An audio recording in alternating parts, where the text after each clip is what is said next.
الحمد لله رب العالمين والعاقبة للمتقين والصلاة والسلام على سيد الرسل وخاتم النبيين وعلى آله وأصحابه ومن تبعهم بإحسان إلى يوم الدين. أما بعد، فأعوذ بالله من الشيطان الرجيم. بسم الله الرحمن الرحيم. قال رسول الله صلى الله عليه وسلم: 7 يظلهم الله في ظله يوم لا ظل إلا ظله: الإمام عادل.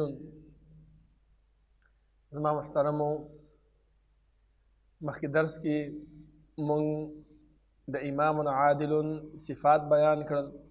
اوس دې درس ته راځو. دې کې مونږ دا خبره بیانو چې دا امامت څونه وسعت لري، څونه فراخواله لري، امامت کم کم ځایونو ته رسیږي. نو د دې متعلق خبره کوو. مونږ ټولو کې اوله خبره مونږ به دا کوو چې دا امامت وایي څه ته. امامت ویل کېږي په لغت کې دا د نه اخیستی شوی دی، او ویل کېږي چې ان الکلمة الامام فی اللغة تعني المتبع والمقتدى به.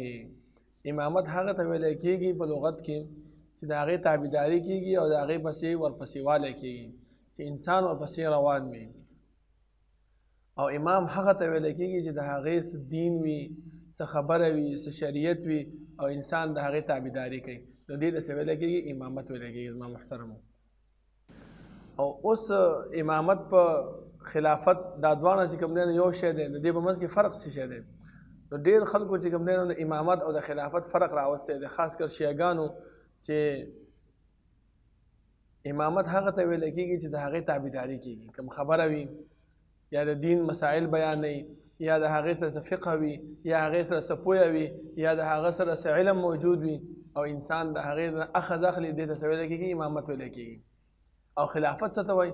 خلافت ویل کېږي چې د رسول الله صلی الله علیه وسلم نه بعد چې کوم خلیفه راشي چې د هغې هغه امور ساتي، خلکو ته د خلکو یو نگران وي، د خلکو یو مشر وي، هغې ته څه ویل کېږي؟ خلافت ویل کېږي.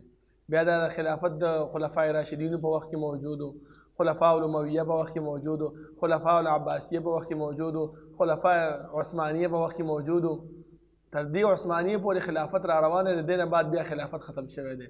بیا زمونږ د ملکونو ته جمهوریت راغلی دی. ما محترمو، نو د دې د وجې د خلفاو او د دغې ډېر فرق ښودلی شوی دی.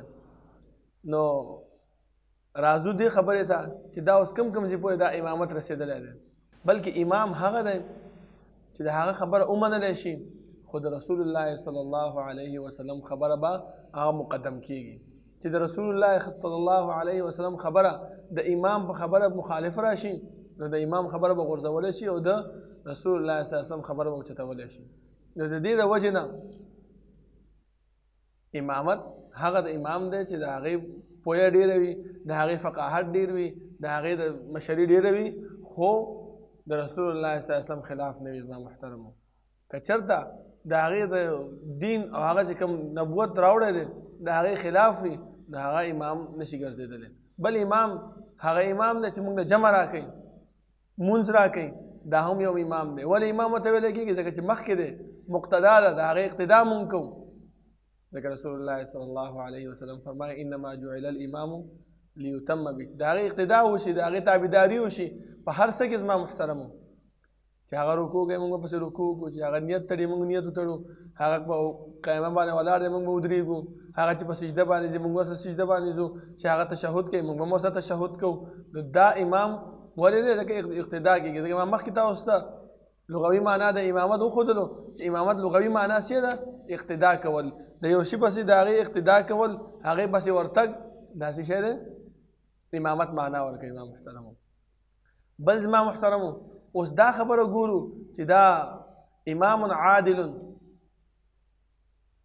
دا د الله رب العالمین د طرف نه یو حکم ربانی دی چې امام به خامخا عادل وي. لکه ته یو مشر شوي، تعالی الله رب العالمین یو منصب درکو، تعالی الله رب العالمین یو لویوالی درکو، نو په کار دا ده چې ته هغه منصب هغه په انصاف باندې، هغه په ښه طریقې باندې سرته ورسوي. دا نه چې یو څوک دې خوښوي هغې سره ښه کار کوي، چې څوک دې خوښه نه وي هغه سره ظلم شروع کړي. نه زما محترمو، دا کار به بلکل نه کوي. ځکه زه تاسو ته یو څو ادله په دې باندې پیش کوم چې دا د الله رب العالمین د طرف نه حکم دی او الله رب العالمین په د باندې انسان ته حکم کړی دی چې خامخا به ته څه کې عدالت به کې دې طرف ته به ځې که عدالت دې ونه کو نو الله رب العالمین تا نه دا نه قبلی او ته د رسول الله صلی الله علیه وسلم د دې حدیث مستاق نشي ګرځېدی چې رسول الله صلی الله علیه وسلم فرمایي سبعة يظلهم الله في ظله يوم لا ظل إلا ظله الإمام العادل که چېرته تا امامت او منصب او لویوالی الله رب العالمین درکو حکمران یې کړي د یو ځي مشر یې کړي خوا هغه مشري د ملک وي خوا هغه مشري د یو فیکټري وي خوا هغه مشري د یو مدرسې وي خوا هغه مشري د یو کلاس وي خوا هغه مشري د یو کمرې وي خوا هغه مشري د کور وي که د هر ځای وي زما محترمو خو نو الله رب العالمین حکم کړی دی او دا عدالت دا حکم ربانی دی زما محترمو خامخا به انسان ته دا پکار دی چې هر ځای کې الله رب العالمین څه مشري ولا ورکړی وي څه لویوالی ولا ورکړی وي څه یو دوه درې کسان د هغې د ماتحت کار کوي دا انسان به خامخا په هغې کې به عدالت او عدل نه کار اخلي که چېرته عدالت نه کار وانخلي نو د ده هېڅ قسم عمل هغه قابل د قبول نه دی هغه الله رب العالمین نه قبلی نو پکار دی انسان ته دا ده چې دا به خامخا عدل نه کار اخلي لکه ما مخکې درس کې تاسو دا حدیث پیش کړی چې الله رب العالمین فرمایي چې انی حرمت الظلم علی نفسي ای بندگانو ما په خپل ځان باندې ظلم حرام کړی دی نو تاسو هم په خپل ځان باندې حرام کړئ او د انصاف نه کار واخلئ ځکه قرآن کریم کې الله رب العالمین بار بار موږ ته دا فرمایي چې انا انزلناه الیک الکتاب بالحق لتحکم بین الناس فيما اراک الله بل ځای کې الله رب العالمین فرمایي يا أيها الذين آمنوا كونوا قوامين بالقسط شهداء لله ولو على أنفسكم أو الوالدين والأقربين إن يكن غنيا أو فقيرا فالله أولى بهما يا الله رب العالمين تكم زي مشن مقرر کړی نو فیصله پتا باندې کېدلې جرګي والا وي یا نور سوي اوس ته ګوري چې دا ملزم دا ګناه والا کس دا سره ستا پلار دی ستا رور دی ستا ترزوی دی ستا مور ده ستا ماما دی ستا چې کوم دی نور عزیز او اقارب دی خپلوان دي ته به په هغې کې څه کوې انصاف نه به کار اخلي دا به نه وی چې دا مې پلار دی اوس که د ده خلاف زه خبره وکړم نو خفرانه نه شي دا زما محترم الله وایي فالله اولی بهما الله رب العالمین ډېر زیات حق لري چې د الله رب العالمین خیال وساتلی شي او د الله رب العالمین حکم ته انسان را آماده شي که چېرته ته د الله رب العالمین خیال نه ساتي نو الله رب العالمین هم بیا ستا خیال نه ساتي ځکه بار بار الله رب العالمین دې خبرې ته اشاره کړې ده چې فذکروني اذکرکم ما یاد کړه زه به تا یاد کړم او چې کوم الله رب العالمین موږ باندې احسانات کړي دي د هغه احساناتو شکریه هم الله رب العالمین موږ نه غواړي چې د هغې شکریه موږ ادا کړو ځکه الله فرمایي لئن شکرتم لازیدنکم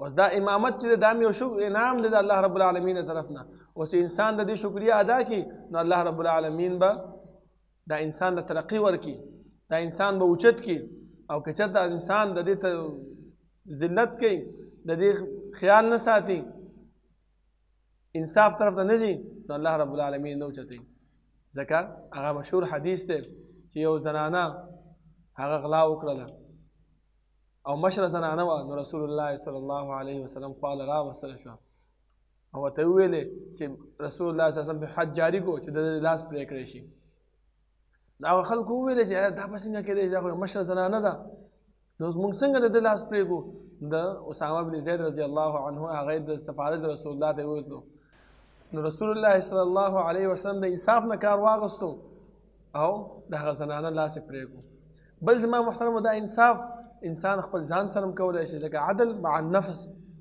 هغه څه شی رسول الله صلی الله علیه وسلم عبد الله بن عمرو ته وفرمایلی چې ای عبد الله د استاد نفس په تا باندې حق دی ته هغه نفس حق ادا کړه ځکه هغه به روژې ډېرې نیولې او بیا رسول الله صلی الله علیه وسلم فرمایل چې افضل الصيام صيام داود غوره روژه د داود علیه السلام نه چې یو ورځ به روژه کوله یو ورځ به افطار کولو ورته یې وویلې چې ای عبدالله ته خپل ځان باندې عدل وکړه ځکه ستا د نفس په تا باندې حق دی.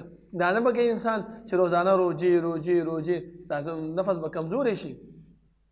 نو په کار دا دی انسان ته چې د خپل د نفس خیال وساتي. بل زما محترمو عدل د څه سره به کوې؟ د اسرت سره به کوې، د خپل ښځې سره، د خپل بیبي سره، د خپل بچو سره.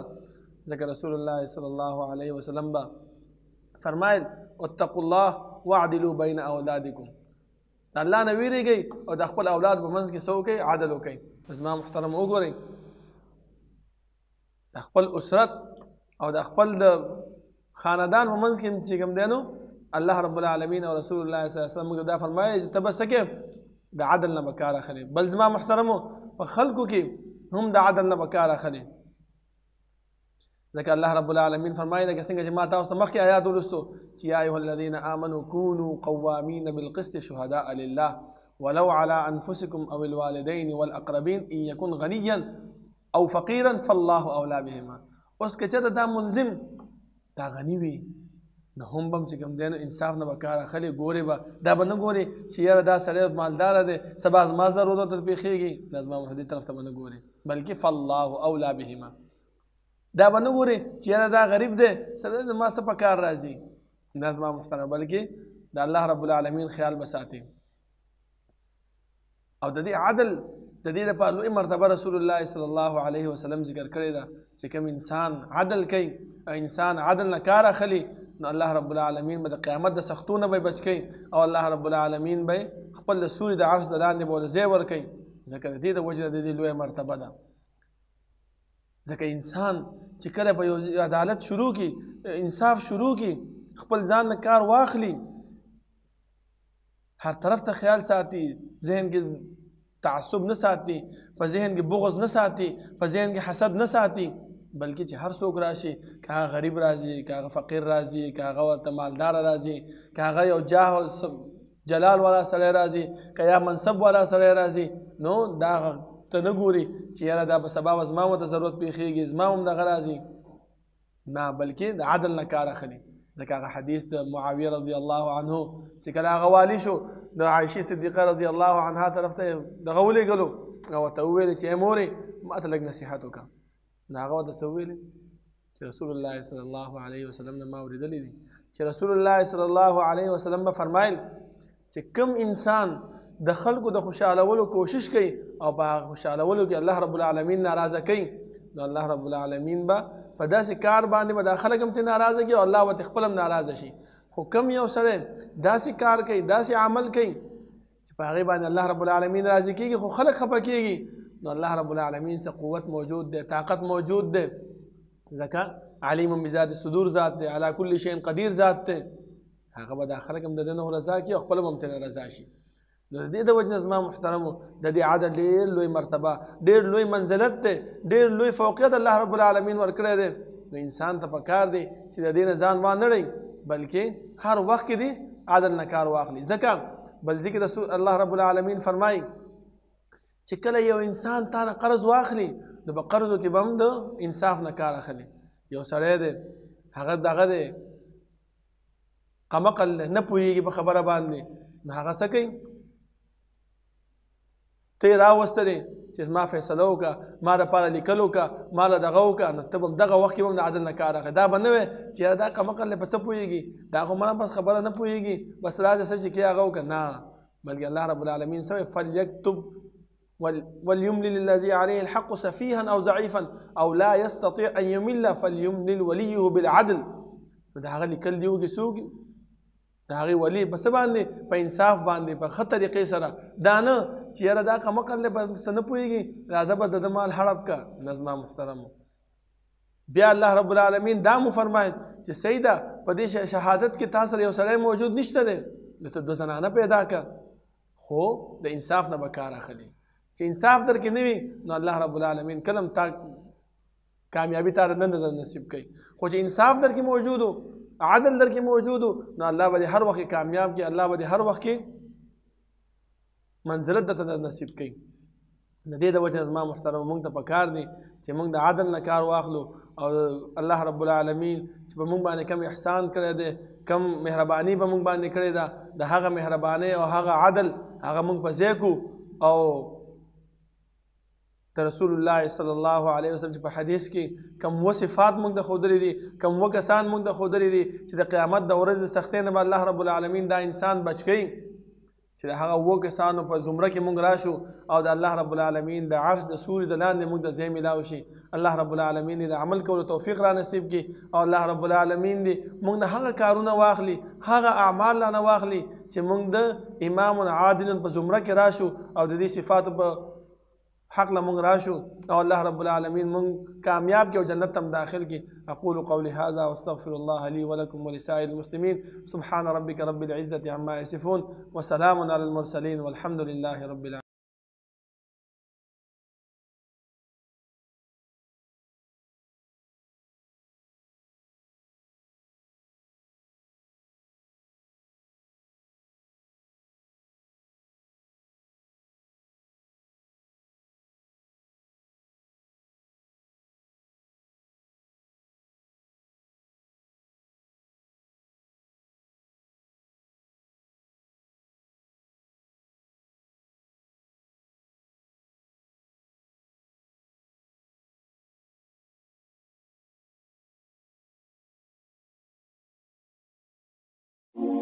د پیغام پښتو ټي وي ځانګړي او مستند معلوماتو باندې مبني بشمیره تعلیمي او دینی ویډیوز لپاره زموږ پاڼه سبسکرایب کړئ او زموږ د نوي ویډیوز نه د اپډیټ لپاره په بیل آیکن کلیک کړئ.